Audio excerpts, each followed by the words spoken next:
Using only sticks and stones, our prehistoric ancestors battled real-life monsters. And actress Sharon Stone has been fighting her own monsters her entire life. Sometimes these monsters take the form of executives and producers, and sometimes these monsters take the form of extra-large lizards with a taste for toes.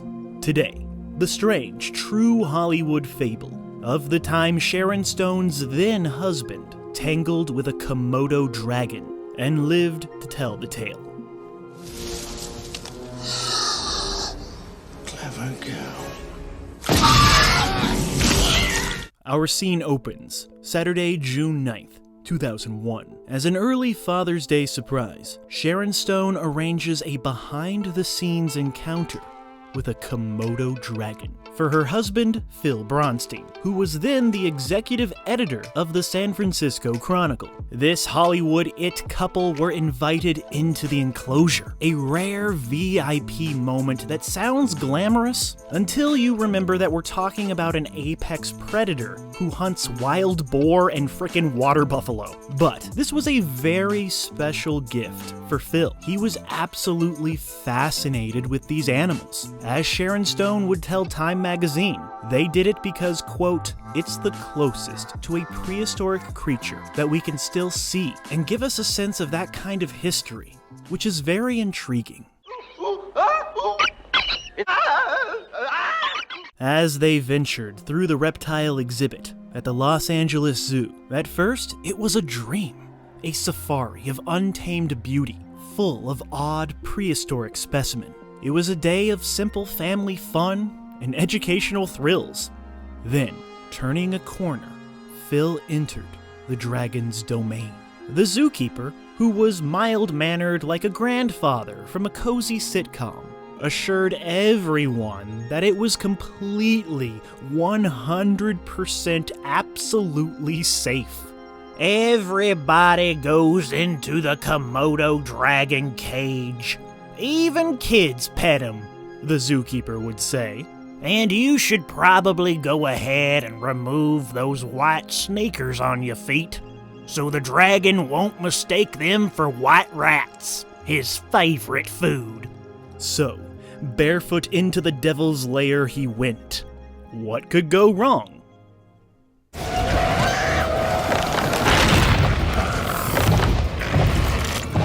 Inside the enclosure, the dream was realized.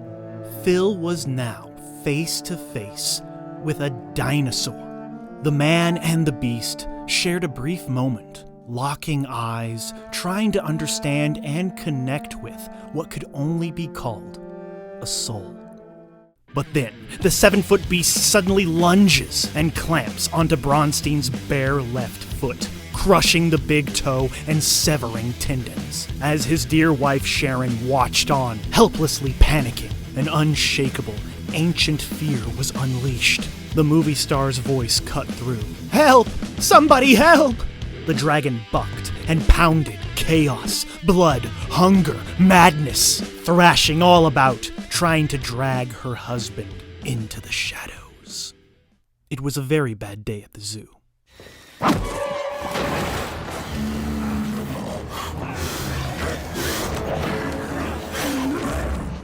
And poor Sharon, her knight in shining armor, at the time, had met his match against this dragon.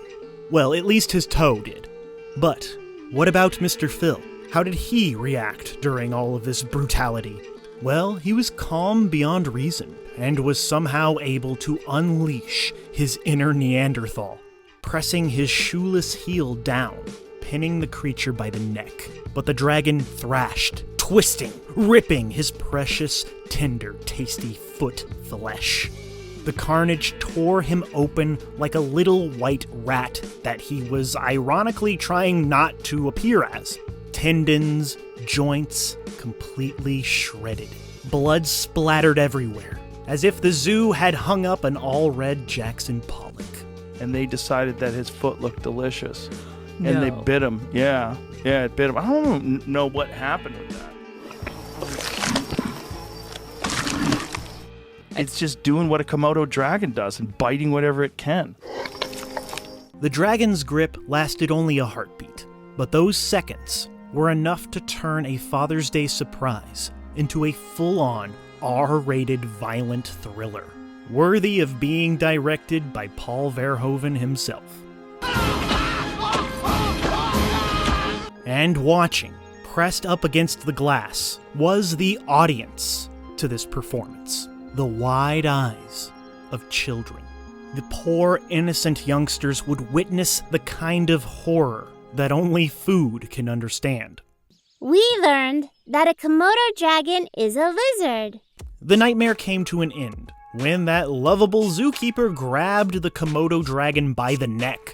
He would scream, he would yell, "Let Sharon Stone's husband and editor of the San Francisco Chronicle go!" He would say, "Let it go!" And you know what? Upon the keeper's command, the beast instantly ended its feast of famous feet. So Bronstein is rushed to UCLA Medical Center. Surgeons reattach severed tendons and rebuild the crushed toe, whispering of venom, of bacteria, and of luck. But the images of this real-life monster movie stayed burned in Sharon's skull. Prehistoric hunger, red jaws, the slow realization that Hollywood monsters had nothing on the real thing.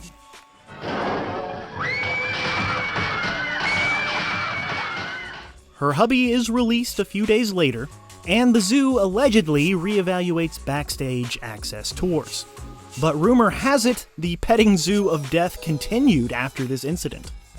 Allegedly, and much like this hungry reptile, the tabloids, they did feast. This story, it became stranger than fiction gossip.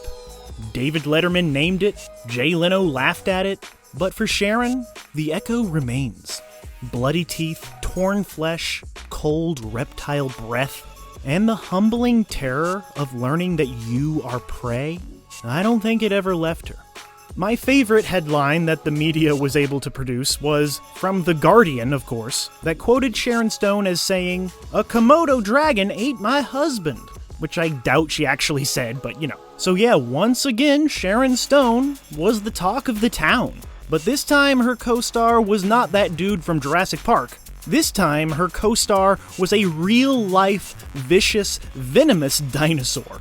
In fact, Mr. Sharon Stone was pretty dang lucky considering these large lizards are able to swallow huge chunks of their prey. Like, these mother effers can swallow a whole goat in one gulp, thus making Komodo dragons the goats of goat swallowing. Greatest of all time. What's that? Komodo dragon. So now dragons are real? I'm real, all right. Now, let us observe this beautiful creature. There's an ancient intelligence behind those eyes. It does not know celebrity. It does not care for screen credits. It knows only hunger and survival. Now, let us observe this beautiful creature.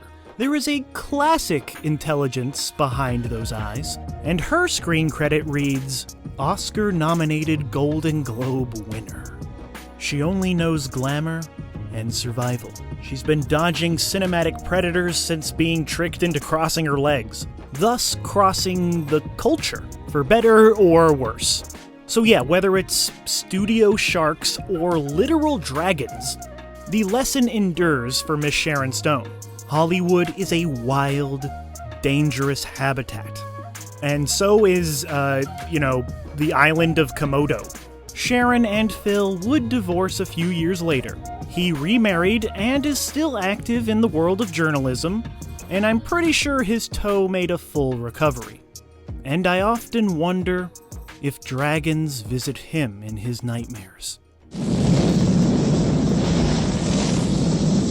And in that same year of the dragon, Sharon had a serious health scare of her own when she was hospitalized with a hemorrhage. It must have been one hell of a year for Sharon Stone, but she overcame that as well. This talented actress has had her fair share of personal problems, Tinseltown trauma, and her fair share of wonderful motion pictures. But for a time, when anyone would ever mention the name Sharon Stone, I would first think of the Komodo dragon incident. Then I would think of Halle Berry in the Flintstones movie, and then I would think of Casino, probably.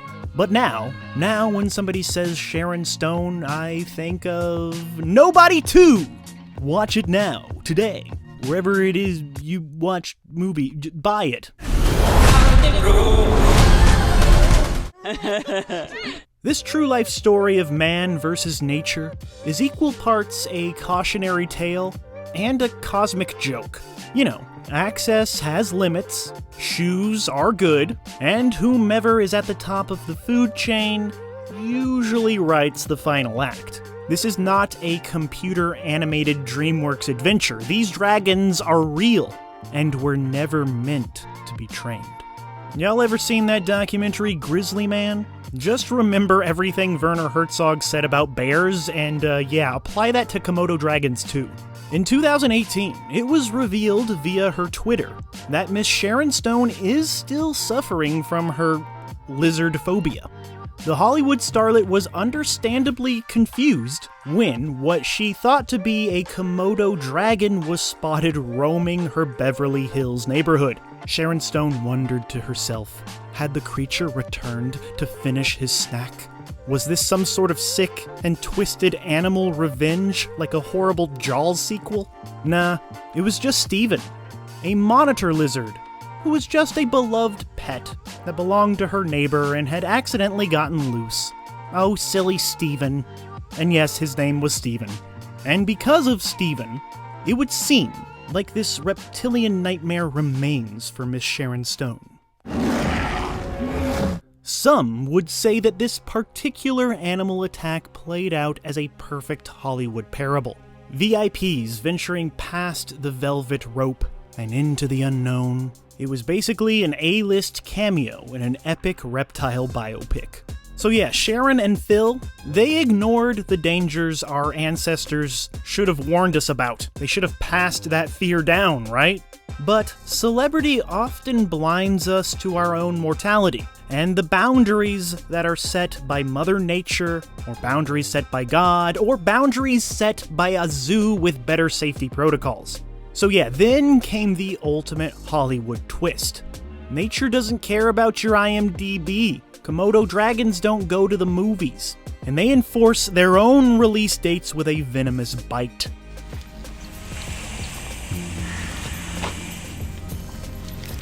We call this animal the Komodo dragon. A mighty, monstrous lizard, and the flesh of a celebrity. It is the perfect fit, because rumor has it that town is actually run by evil reptilian creatures, thus making this particular true-life creature feature a match that could only be made deep in the wildest jungles of Hollywood. Or Hollyweird, if people still use that term. But yes, please, I beg of you, do not blame this misunderstood monster, for Como the Komodo is innocent in this celebrity assassination attempt. And yes, its name is Como.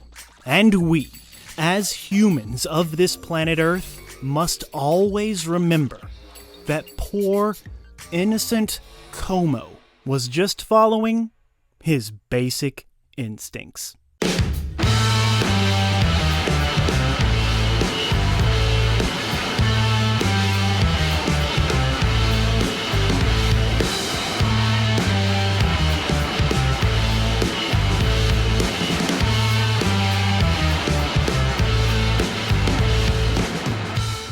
Thank you for clicking on our video, everybody. If you like what you saw here, please make sure you like the video and subscribe and share with your friends who like this sort of content. Joe Blow was created by movie fans for movie fans, and we appreciate your support.